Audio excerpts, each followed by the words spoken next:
Alrighty, footy fans, it's time to have a look at another mock draft. Not a power ranking, we're looking at a mock draft this time. So there's a big difference between the two. Zero Hanger released their mock draft the other day, and I thought it'd be worth having a look at because they included some of the bidded players on as well. And there was, I suppose, an old flame linked or given back to Richmond in how they see it all playing out. So we'll bring up their mock draft and we'll go through it and see what they thought of the upcoming draft for 2025. So they've gone for William Dersma, pick number 1 to West Coast Eagles, which, I mean, I don't think I've seen a mock that hasn't had William Dersma, if not 1, then 2 to West Coast. It kind of seems like that's where it's going to end up, unless Essendon trade up and they get him, but I still don't think the player would change. I think it would just be a different club.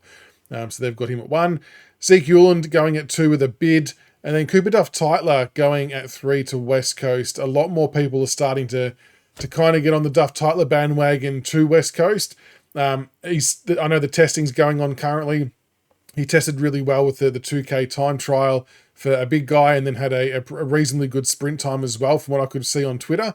And that would no doubt be singing positive lights and alarm bells for a lot of other clubs who are maybe wanting to get their hands on CDT due to his athletic prowess. And all the noise does seem to be that West Coast will take him. But if they don't, then it does pose us a really big question, I guess. And I don't know what the answer to that question is just yet, whether we take him or not. Number 4, they've got Dylan Patterson as a bid. A little bit of interesting talk popped up with Patterson recently where he come out and said that, you know, whether Gold Coast match a bid or not, if they can, if they can't, whatever it might be, he's happy to play anywhere, which is what you would expect a draftee to say. But just interesting the fact it was even said, like it was almost like the topic had been broached with him that, hey, there is a world in which maybe there's not enough points to match potential bids depending on what they need to do for Petrarca, whether West Coast bid really early at 1 and we go not long after. I don't know. It seems really unlikely. You would like to think they would be able to get the points together somehow. Obviously, they're going to trade Flounders. There could be Ainsworth and players like that. They would obviously net some different picks. But I guess it would a little bit depends on what happens in the Petrarca situation. But nevertheless, it was really interesting that he mentioned it. And like I said, I don't think you would do that unless it was something that was spoken to you about. So it just felt a little bit odd. But anyway, we'll have to see how that one plays out. Now, pick 5, Zero Hanger have got Sam Grill linked to Richmond, or taking Sam Grill at pick number 5. And he's the old flame that we all have heard a lot about. He played VFL with this. A lot of people, us included, probably went a little bit cooler on him just for some of the other players that could be available. His testing so far has been really, really strong. Like strong in the 2K stuff, strong in the agility and the sprint testing as well. So really showing off his athletic capabilities to be a very handy athlete on multiple fronts. And then it's just obviously making sure they tick the skill component box as well. But, you know, like we said before, Jake Batchelor's been on record as saying he loved having Sam Grill in the program and really enjoyed what he was able to bring to the table. So interesting that he's got him, like that Zero Hanger have got us taking him there, especially when there's still someone like a Dyson Sharp and Sam Cumming on the board as well. But we know athletically from a profile perspective that Grill probably is the better fit for us. They've got Sullivan Roby coming to the Tigers at number 6, which I'm sure will please the masses. I haven't seen too much about his testing results, but yeah, keen to see all of that published soon to see how he fared. But still an unbelievable story, and I'm very glad to hear that he is still in that conversation in that part of the draft. I do know that we did interview him over the weekend just gone, as would have a lot of other clubs. That's not just a Richmond exclusive thing, but it does show that we are at least on, you know, taking notice and have an interest of some kind. So we'll have to see where that leads.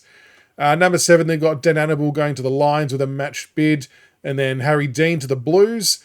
Then pick number 9, Xavier Taylor for the Bombers, which I'm sure Bomber fans would actually be wrapped with. He's put in some good sprint times as well. The Eastern cohort, Eastern Rangers, have absolutely smashed it, haven't they? They've got Sam Cumming going to the Bombers at pick 10. That'd be a great get. I think it'd be a really handy addition. Pick 11, they've got Josh Lindsay going to St Kilda.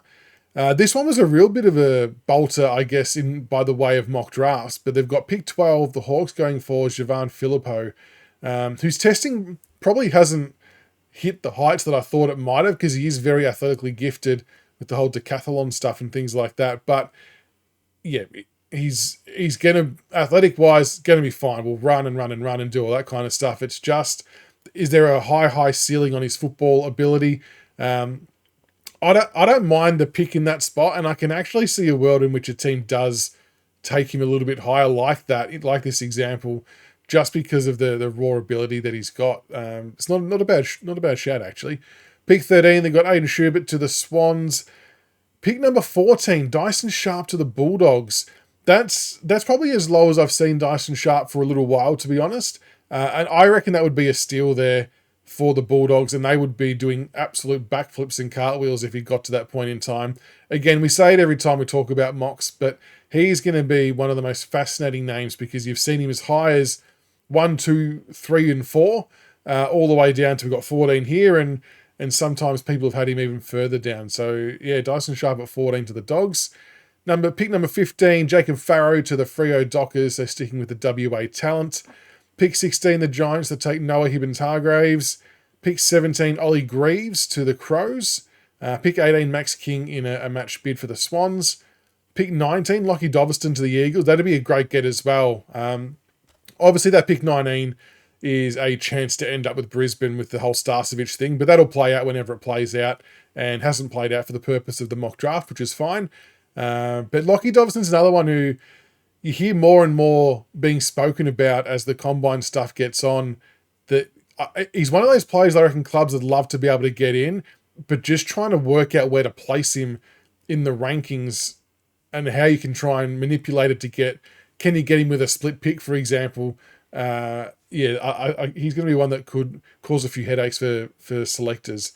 And then rounding out the top 20, Oscar Taylor to Geelong, who had a blinder on the testing front. I think he didn't get the top 3 times or something in the 20-metre sprint. He smashed it. So he's got very good an athletic profile. And again, another Eastern Rangers player. So that seems to be where all the talent's coming from. But there you go. That is the Zero Hanger mock draft. So not power rankings. That is a mock draft from the Zero Hanger crew as of October 5th. And they've clearly noted this is the first edition. So that would indicate there's a few more editions to come, like there is for most other people who do mock drafts. And it's all a bit of fun. It's all a bit of guesswork. And I said this before, but the reason why I'm doing this many videos on power rankings and mock drafts is because of how even it is, that there's so many variations, so many things to consider, that not 1 and 2 are ever going to be the same. And I think it's just worthy discussion, just to challenge everyone's way of thinking, including my own. It's not much fun if we just roll the punches and go with status quo. Let's have a look and see what all the different variables might look like, so we can have a bit of fun with it. And yeah, we'll keep doing it until it gets to draft night. So hopefully you enjoy all the mock draft and power ranking content. There'll be plenty more of that in the coming weeks, no doubt. And well done to all the participants of the Combine, both state and national. Louis Callaway was there as well, for those who hadn't seen, doing some nice work. He got I think it was a 6 minute 30 odd 2 kilometer trial, which was the best in his group. We haven't heard anything official on that front yet, whether we're taking him and it seems like the interest is there both ways.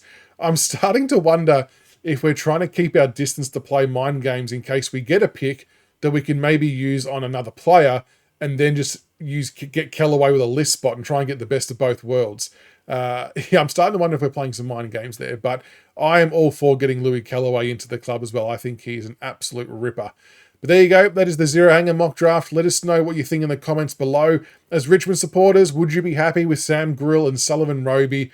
I'm guessing the answer is going to be a resounding yes, but if no, who would you rather want in those spots and why? Let us know. And until the next one, go Tigers.